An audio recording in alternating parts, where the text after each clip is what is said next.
There was a time when a simple bucket of wood sparked a bloody war involving thousands of knights.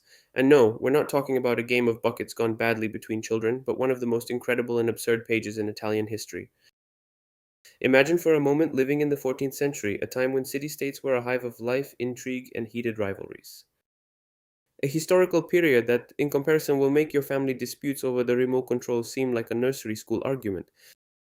Today, I'll take you on a trip to Emilia in 1325 to tell you about a conflict that, from its very name, foretells absurdity: the War of the Bucket. This title, believe me, speaks volumes, but what we'll discover together is far beyond your wildest dreams. Prepare yourselves because in this story, human reason decides to take a long, blissful vacation. Do you want to know the heart of this madness, the motive for this bloody battle that involved thousands of men? The answer is so ridiculous that if there wasn't overwhelming evidence, no one would believe it. A simple, humble, insignificant wooden bucket. Yes, you read that right. A bucket.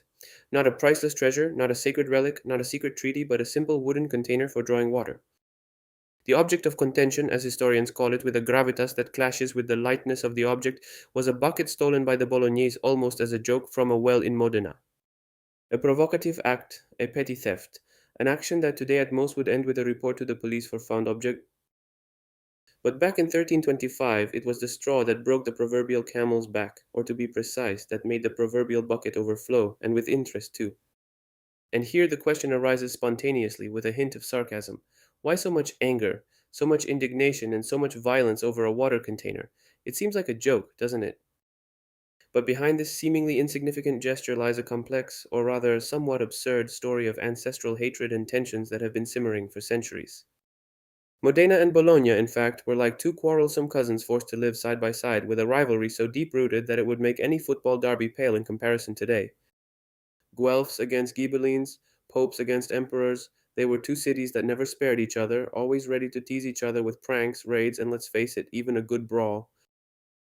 Competition was palpable in every aspect of life: who had the tallest towers, who the most flourishing trade, who the most feared army. It was a constant tug of war for supremacy in the region, and the theft of that bucket was probably a minor act of revenge, almost a prank by medieval bullies, an attempt to play a trick on the neighbors. But it was also the spark seeking a pretext to ignite a fire. Tensions were so high that even a fuse, no matter how ridiculous, was enough to ignite a catastrophe. And the reaction of the people of Modena was immediate, palpable, almost comical in its disproportion. Or perhaps, more cynically, it was the perfect casus belli they had been waiting for, the golden opportunity to tie up loose ends, all while masking it all behind the indignity of the missing bucket. And so, against all logic and common sense, the decision was made to declare war. This was not a simple diplomatic squabble, nor a verbal skirmish between irritated ambassadors. No, the people of Modena didn't want apologies, they wanted revenge. They wanted their bucket and they wanted blood. And the craziest thing is that it wasn't a war waged with insults or barbs, but a real armed conflict. The kind that makes your heart weep just reading the news.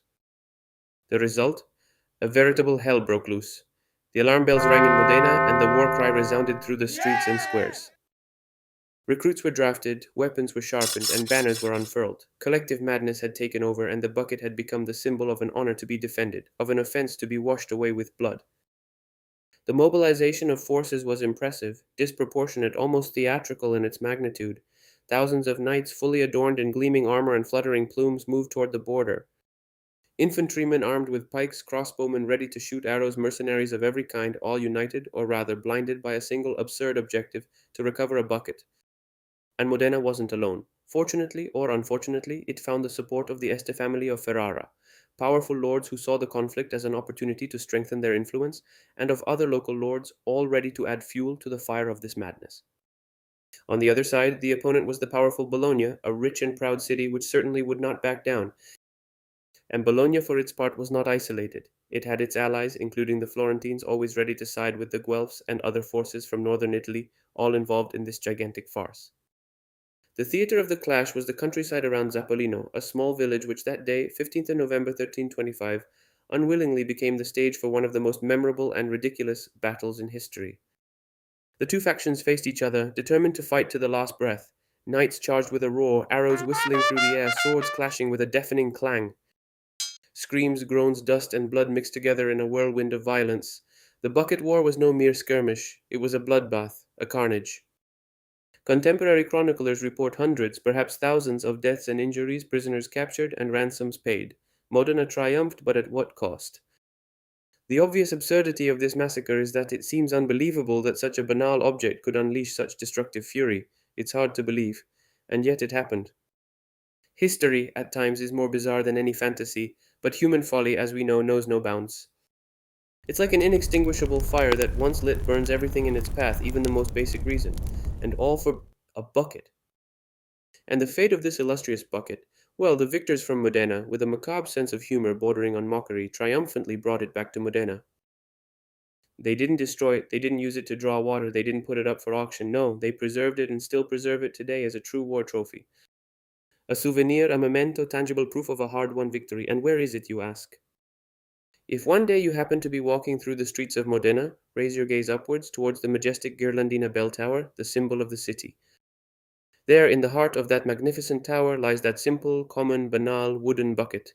It hangs there, a silent witness to a madness that has continued for centuries and still leaves us speechless today.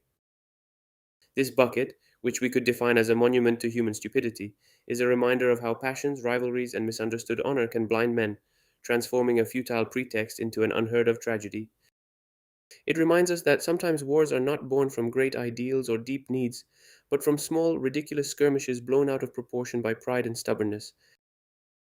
The bucket war is a story that makes you smile and think at the same time. If it weren't true, it would be impossible to invent.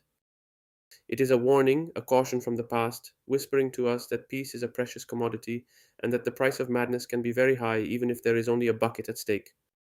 It is a clear demonstration that sometimes history not only repeats itself but also makes fun of us with a sarcastic grin. If this story amazed you as much as it amazed me, then don't miss the next video that pops up on your screen.